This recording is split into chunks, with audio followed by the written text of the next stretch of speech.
Anong ibig sabihin ng iwan ang katawan? Ang pariralang iwan ng katawan ay makikita sa unang Korinto 5:6-8. Sinabi ni Pablo na siya ay nagtitiwala sa kanyang walang hanggang tadhana at inaasam ang araw na siya ay maaaring iwan ng katawan at makasama ang Panginoong kanyang minamahal at pinaglilingkuran.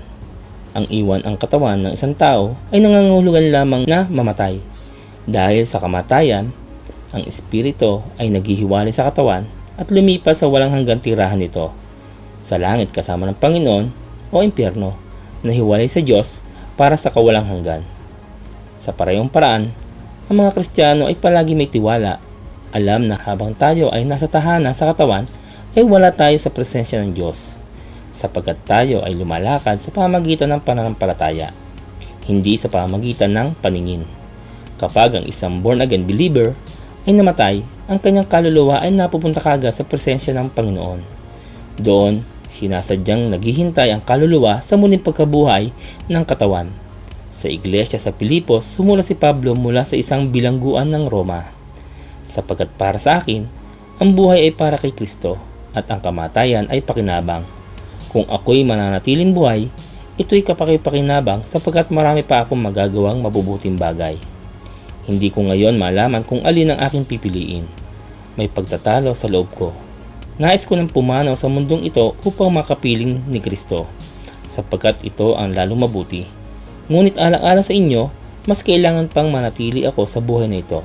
Pilipos 1:21-24. Ang hangarin ni Pablo sa buhay ay luwalhati ng Panginoong Hesukristo. Kung nabubuhay siya, maaari siya magpatuloy sa paggawa para sa Panginoon. Kung siya ay haharap sa pagbitay, siya ay aalis sa buhay na ito at makakasama ni Kristo. Nais niya makasama ang kanyang tagapagligtas. Ngunit kung mananatili siya sa lupa, maaari siya magpatuloy sa paglilingkod sa iba. May ilan na naniniwala sa soul sleep. Ibig sabihin, kapag ang isang tao ay namatay, ang kanyang katawan at kaluluwa ay natutulog sa libingan, naghihintay sa muling pagkabuhay. Ngunit kung ito ay totoo, bakit ayaw ni Pablo na mabuhay upang maglingkod hanggat maaari, sa halip na matulog sa isang libingan? At kung totoo man ang katawan at kaluluwa ay hindi kailanman naghihiwalay, imposibleng mawala sa katawan at makasama ang Panginoon. Kung gayon, napagpasyahan natin na ang mga mananampalataya na namamatay ay talagang wala sa kanilang pisikal na katawan at naroroon sa piling ng Panginoon sa mulat na kaligayahan na naghihintay sa dakilang araw ng muling pagkabuhay na iyon. Salamat po sa inyong panonood at kung kayo po ay napagpala ng bidyong ito, huwag po kayo mahiya na ito ibahagi po sa inyong mga kaibigan, kamag-anak.